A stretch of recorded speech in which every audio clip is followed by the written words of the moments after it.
Afinal, o que você prometeu para 2026? Já começou? Academia. Óbvio que você prometeu academia. Começou? Fazer dieta. Prometeu. Começou? Agora eu vou ler um livro por quinzena, por mês.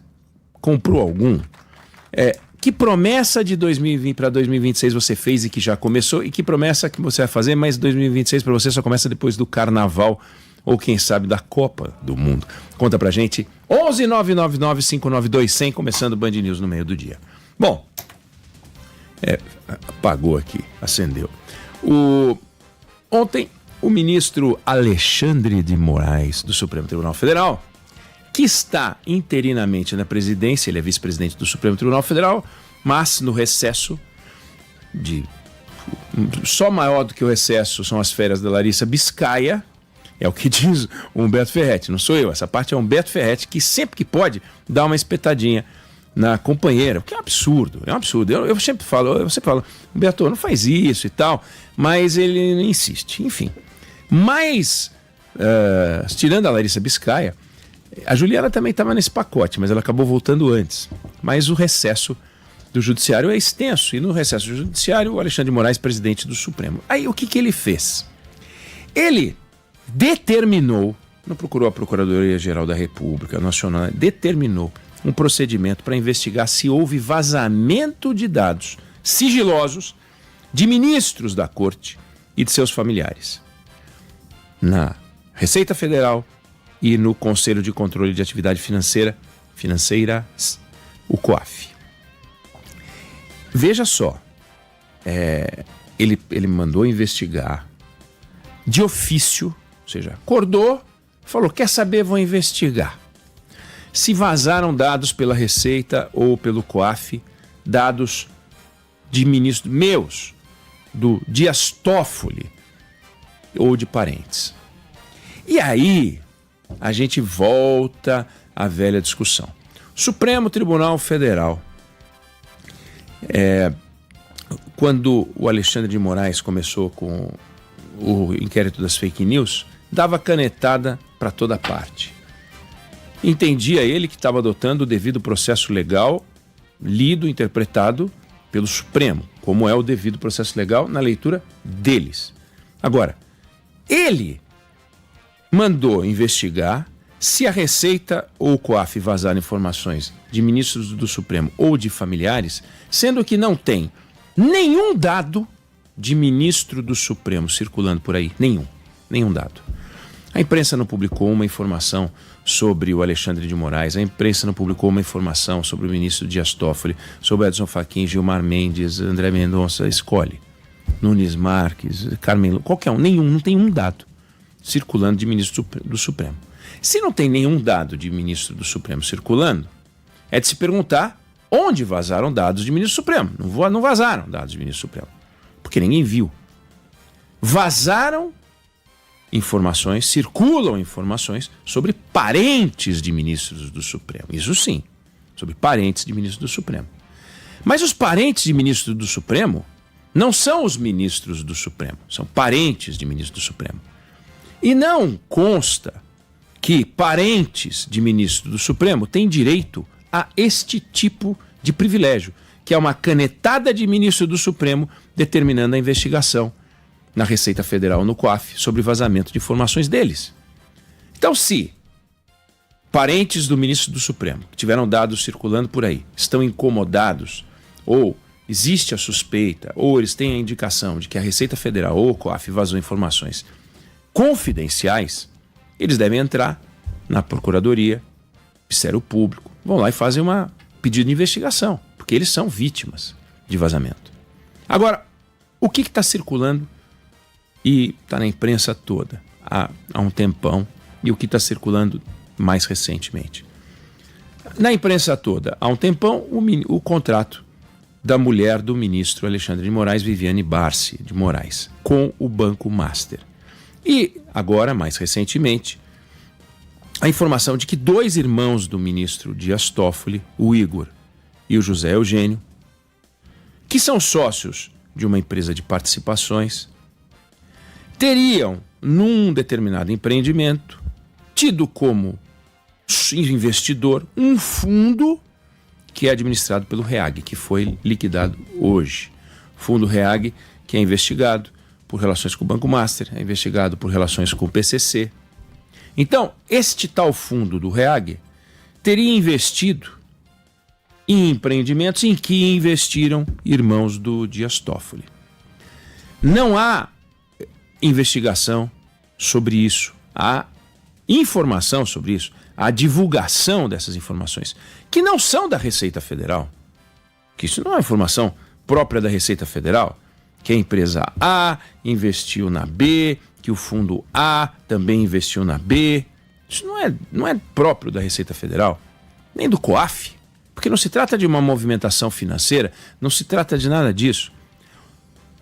O que há é que uma gestora de um fundo que é investigado, que é a tal da REAG, a gestora é a REAG, que foi liquidada pelo Banco Central hoje.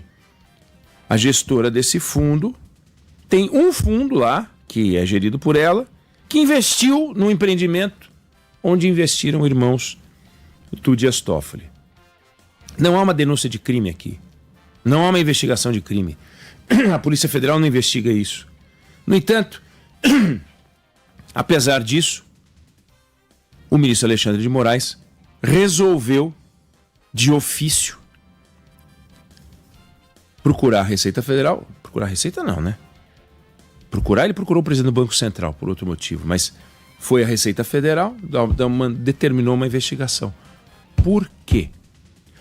Porque parentes do ministro Toffoli e parentes do ministro Alexandre de Moraes têm este privilégio de receber uma canetada como essa em favor dos interesses deles. Por quê? Não envolve ministros do Supremo. Pelo menos assim reagiu o Alexandre de Moraes ao dizer que o contrato da mulher dele com o Banco Master não tem nada a ver com ele. E que ele também não agiu no caso do Banco Master. E, portanto, se não há uma relação entre a atividade profissional dele e a atividade profissional dela, por que ele está agindo como se o vazamento de informações sobre a mulher dele fosse algo ligado ao Supremo Tribunal Federal? Ele dizia que não era. Alexandre de Moraes é casado com a Viviane Barsi de Moraes, tem 3 filhos adultos. E a Viviane Barsi mantém um escritório de advocacia com sócios, inclusive, entre os filhos. Aí eu lhe pergunto, vamos imaginar que você ganhasse num bingo um rádio-relógio. Não tem nada mais antigo, mais velho do que um rádio-relógio. Aí você ganhou um bingo no rádio-relógio. Você é casado. Você chega em casa, você não conta para sua mulher que você ganhou um rádio-relógio no bingo? Conta. Vamos imaginar que você ganhou 100 mil reais na Mega Sena. Você entrou num bolão, você quer tal, você ganhou 100 mil reais na Mega Sena. Você não conta para sua mulher? Conta. Porque você ganhou 100 mil reais na Mega Sena. Você acha, ou você acreditaria que a mulher do Alexandre de Moraes celebrou um contrato de 130 milhões de reais e não contou para o Alexandre de Moraes? Aliás, você acha que num casamento estável, num casamento harmonioso, a mulher não contaria para o marido que está indo conversar com um banqueiro como o Daniel Vorcaro ou algum representante do Banco Master? Não contaria, sendo advogado? Ah, não vai contar. Tá bom. Aí o tempo passa, faz uma primeira reunião, porque o normal seria: Benê, você não sabe o que foi, querida? Me ligaram lá do Banco Master vou discutir um contrato com eles. Nossa, que coisa interessante e tal. Mas você viu o noticiário aí, né? O banco meio atrapalhado, mas é 2024. Não é tão atrapalhado quanto está agora. Mas já se falava do Banco Master, mas tudo bem. Vou lá conversar com eles. Bom, vê lá como é que você pode ajudar e tal. Volta. Então, eles me pediram uma proposta.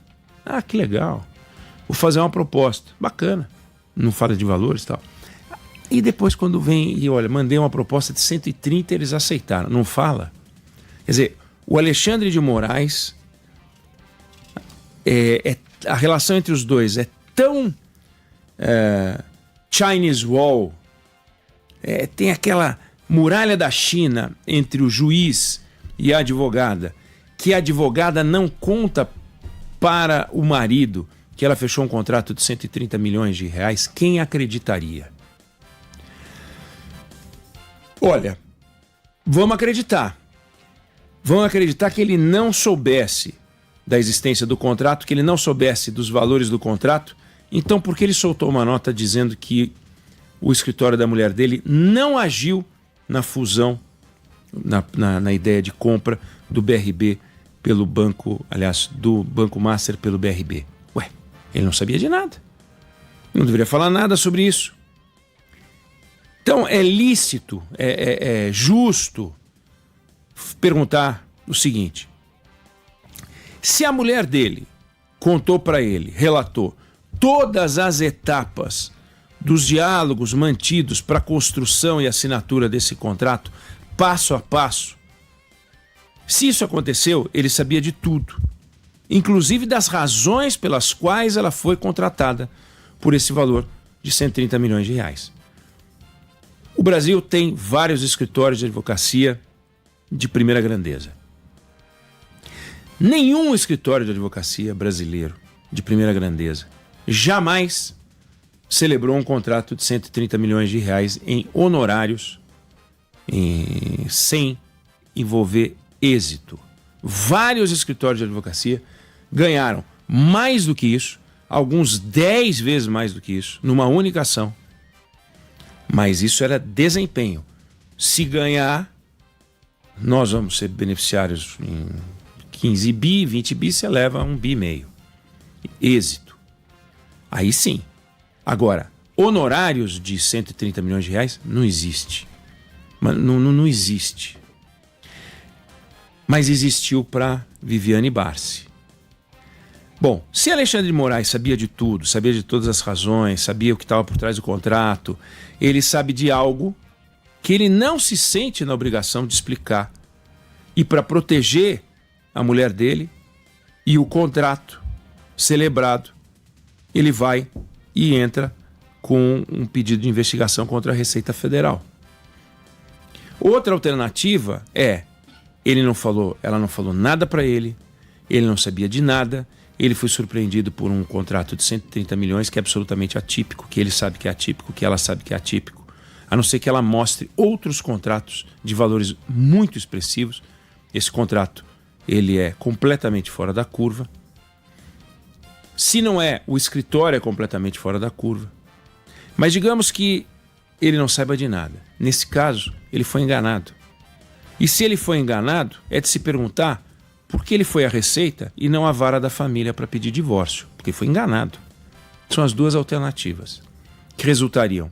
A primeira, num pedido de investigação da Receita para proteger algo que a gente não sabe por quê, e no outro, iria pedir o divórcio por ter sido enganado. Se o Alexandre de Moraes sabe de algo, o compromisso dele com ela pode não ter que ser maior, mas pelo menos tem que ser igual ao compromisso que ele assinou com o Brasil ao se tornar ministro do Supremo Tribunal Federal. O ministro do Supremo Tribunal Federal tem que ter uma conduta irrepreensível na vida pública e privada. O ministro do Supremo Tribunal Federal não basta que, para ser um bom ministro, um correto profissional, decida com base no direito e nas provas, mas ele tem que saber administrar e superar e evitar conflitos de interesse. A exposição pública do nome de Alexandre de Moraes e agora do ministro Dias Toffoli colocam o Supremo Tribunal Federal numa posição muito ruim. O contrato teria sido assinado no dia 26 de janeiro de 2024. O que o Supremo diz que o 8 de janeiro de 23 fez, que foi uma tentativa, de agredir o Estado Democrático de Direito, segundo o Supremo Tribunal Federal, uma tentativa de golpe de Estado, segundo o Supremo Tribunal Federal, um ataque à democracia, segundo o Supremo Tribunal Federal, um ataque às instituições, segundo o Supremo Tribunal Federal, um ataque ao Supremo Tribunal Federal, o dia 26 de janeiro de 2024 produziu em escala privada, sem movimentação de gente na esplanada, um ataque ao Supremo Tribunal Federal, um ataque ao Estado Democrático de Direito, um ataque à independência dos poderes, pelo menos a um deles. Porque quando um ministro, Alexandre de Moraes, fica exposto como ele está exposto, isso fragiliza o Supremo Tribunal Federal. E deveria ser interesse dos 10, mas sobretudo do 11º, ele, vice-presidente do Supremo, futuro presidente do Supremo em 2027, deveria ser interesse deles e dele que esse caso fosse explicado para que não parasse dúvida sobre o comportamento e a conduta irrepreensível na vida pública e privada. Na pública, a gente acompanha e pode criticar os excessos, pode discutir, e estão aí os advogados, os especialistas, os estudiosos, narrando, interpretando e deixando claro que nós vivemos um momento difícil para aceitar que o Supremo Tribunal Federal cumpre todas as funções do jeito que deve para ser motivo de orgulho da sociedade, o que sempre foi. Mas ficando essa mancha, ficando essa dúvida, isso faz e justifica as perguntas que um ex-ministro do Supremo tem ouvido de magistrados em início de carreira, de magistrados em meio de carreira, que é o que o Supremo Tribunal Federal está fazendo com a imagem do Poder Judiciário. O que integrantes do Supremo Tribunal Federal estão fazendo com a imagem do Judiciário. Porque ninguém duvida da capacidade e da competência técnica dos ministros do Supremo Tribunal Federal. Podem não ser os melhores, pode não ser a melhor formação. É como a seleção brasileira, está lá, selecionado pelo técnico e tal, no caso o técnico é o presidente mais o Senado, escolheram, passou pelo crivo, acabou. Estão lá exercendo sua função, tomando decisões. Mas o comportamento dos ministros do Supremo Tribunal Federal é tão importante quanto suas decisões. E quando o ministro do Supremo Tribunal Federal pega a sua caneta poderosa, com tinta que não acaba, a tinta infinita é a caneta do Supremo. A caneta de tinta infinita. Produz decisões e decisões e decisões e decisões, seja monocrática, seja decisão na turma, seja decisão no plenário. Essa decisão é irrecorrível. Quando é do plenário, irrecorrível. Quando o Supremo decide, é irrecorrível. Não há o que fazer. Não existe o Supremo do Supremo. E se existisse, a gente teria que questionar a existência ou a inexistência do Supremo, do Supremo, do Supremo. Em algum momento você vai parar. E a hora que parou, você vai ter deuses. E nós temos deuses. Só que os deuses do Supremo, eles têm acima deles a Constituição, que eles têm que sustentar e defender. E, no entanto, quando o ministro Alexandre de Moraes se vale da linha A, do parágrafo B, do artigo C, para dizer que existe um vazamento de informação, uma suspeita de vazamento de informação da Receita e do COAF de dados de ministros do Supremo, ele está usando o nome dele e de outros ministros para, na verdade, investigar o vazamento de informação de dados do escritório da mulher dele e de dados ligados aos irmãos de Dias Toffoli. E eles é que devem cuidar disso. Eles é que devem cuidar disso. Ministro Alexandre de Moraes, que passou pelo constrangimento de ter que explicar, e tem que explicar mesmo, o que ele foi fazer nas conversas com o Galípolo, presidente do Banco Central. Não tratei do Banco Master, tratei da Lei Magnitsky. Então, ele esteve com o presidente do Banco Central. O contrato da Viviane Barsi, segundo ele, Alexandre de Moraes, não trata da compra do Master pelo BRB, sendo que a coisa mais importante que o Banco Master tinha para fazer era ser comprado pelo BRB ou conseguir um desfecho que não o destruísse, então deve ter um outro escritório que, em vez de ganhar 130, ganhou 260 para cuidar das coisas que realmente importam, porque o que a Viviane Barsi administrou não foi a coisa mais importante para o Banco Master, e isso valeu 130. Então alguém celebrou um de 260. É razoável a dúvida, e não é justo para o ministro que paire essa dúvida, de que a assinatura do contrato tem a ver com o nome dele. E isso não é justo para o ministro Alexandre de Moraes.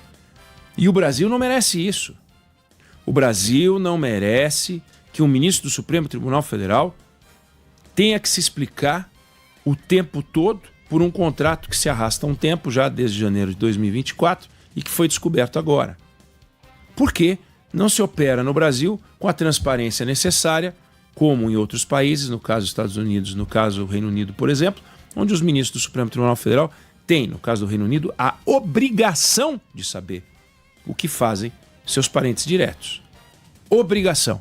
É atribuição deles. Ah, mas aqui não é. Então, a gente fica ao sabor das convicções individuais deste ou daquele ministro.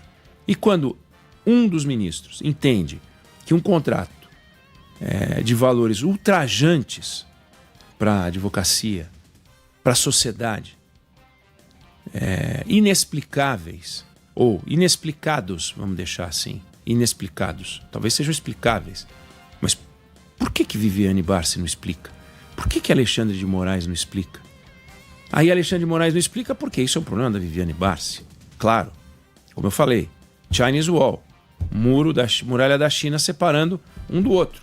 Mas se há uma muralha da China separando um do outro, por que ele dá uma canetada em favor dela na hora da investigação da Receita, porque manda verificar vazamento de informação dele ou de ministros do Supremo e de seus parentes? Por que o e de seus parentes? Porque os parentes são parte do foro por prerrogativa de função? Porque os parentes têm direito só porque são casados, ou filhos, ou irmãos, no caso do ministro Dias Toffoli, que nem sequer é investigado, Dias Toffoli, os irmãos do Dias Toffoli, e no caso do contrato do Banco Master, bem como as conversas entre o Alexandre de Moraes e o Galípolo do Banco Central, não são motivo de investigação, porque a Procuradoria-Geral da República, o Paulo Gonet, Procurador-Geral da República, já se manifestou e arquivou, entendendo que não vê nas conversas de Alexandre de Moraes com o Galípolo qualquer evidência de que falaram sobre o Master, porque os dois negaram. E não vê também nenhuma evidência de irregularidade no contrato. Se não há evidência de irregularidade, por que Viviane Barsi e o ministro Alexandre de Moraes, por que eles não vêm a público para falar sobre um contrato que nada tem de irregular, segundo a Procuradoria-Geral da República, mas tem de assombroso, gerando uma dúvida de natureza ética, não de natureza legal, mas de cunho ético? É razoável que o maior expoente do direito tenha o maior honorário do direito. Isso é razoável. É razoável que um advogado que não é o maior expoente do direito, por ter algum predicado desconhecido, também assine o melhor contrato. É razoável. É razoável que um advogado que não é nenhum expoente assine o maior contrato já visto na história do Brasil com aquele que é hoje o pivô de uma fraude bancária extraordinária, que é o caso do Daniel Vorcaro. É razoável, mas desde que a gente entenda os motivos. Porque se ela merece 130 e quem decide isso é o cliente, alguém tem que explicar. Alguém tem que explicar. Por que tem que explicar? Porque ela é casada com o ministro Alexandre de Moraes. Se ela não fosse casada com o ministro Alexandre de Moraes, não teria que explicar nada. Veja, o dever de explicar não é um dever legal. É uma decisão que cada um deve tomar, daí ser de natureza ética, em defesa do seu nome e da sua honra. Para que não paire essa dúvida e a discussão que se faz hoje no Brasil em torno do ministro Alexandre de Moraes, que é inaceitável para o ministro Alexandre de Moraes, para a paz do ministro Alexandre de Moraes, para o Supremo Tribunal Federal, para o Senado Federal que colocou ele lá, para o presidente da República que o colocou também. para a realidade que nós temos hoje. Nós temos um ministro do Supremo Tribunal Federal que não pode circular, que... Eu não estou dizendo que ele tem que ser admirado, não. Mas sobre quem se fala se falam coisas que são extremamente desagradáveis e desabonadoras. E volto a dizer, isso não é justo.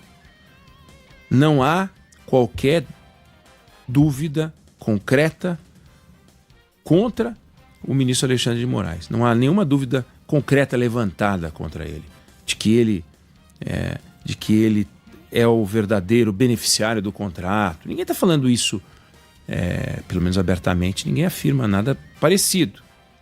Mas é tão próximo a ele esse contrato que seria de se esperar que ele se manifestasse. E sobre o contrato, a única manifestação dele é de preservação da Viviane Barsi, que é bacana até da parte dele como marido, mas como ministro do Supremo, ela é apenas a mulher dele e não é uma pessoa com direito a foro por prerrogativa de função.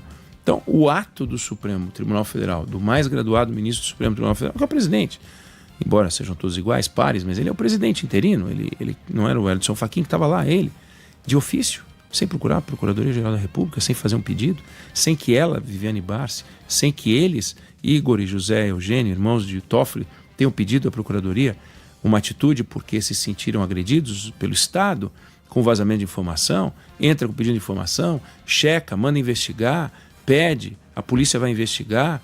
Uma vez identificado o vazamento, a Receita procurada disse informalmente o seguinte: olha, nós não lidamos com essas informações. Aliás, vazamento de informações desse tipo são motivo de demissão sumária.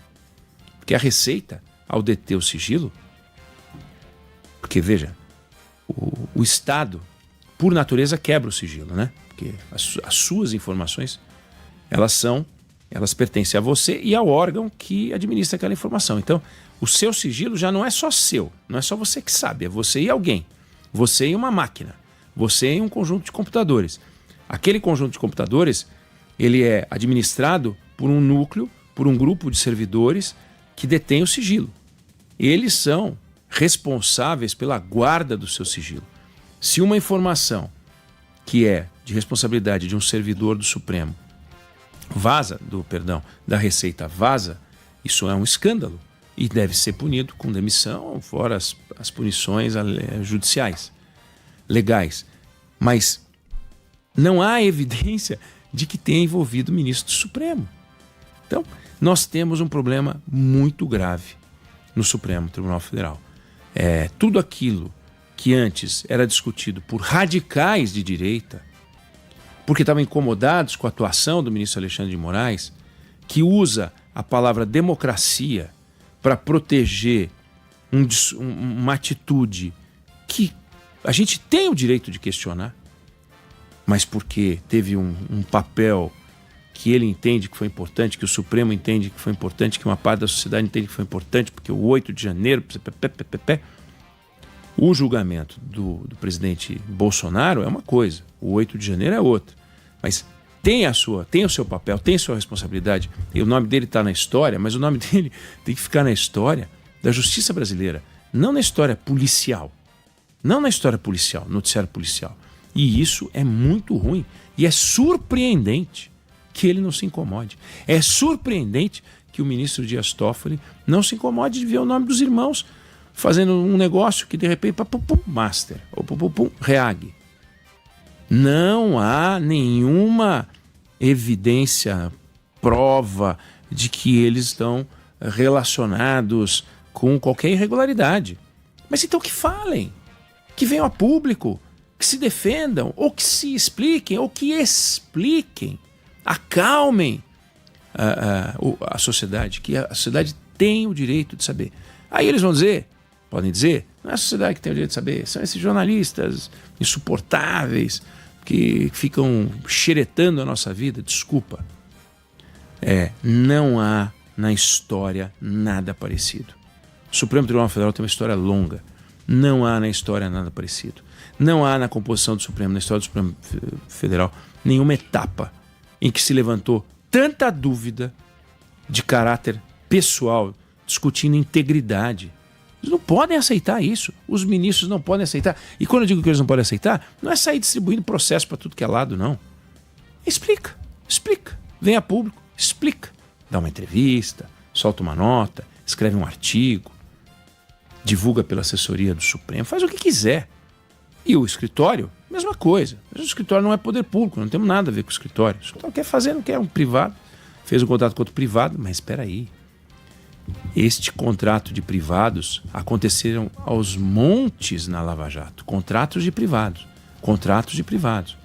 E, no entanto, vários deles foram condenados pelos contratos de privados, entre privados que foram acionados. Porque o Supremo não aceitou esse argumento que agora incomoda tanto o ministro Alexandre de Moraes. Eu não sei se você concorda, eu não sei se você discorda. Essa é a opinião sobre o assunto. Se você quiser se manifestar sobre esse tema ou sobre outro qualquer, 11 999 592 100.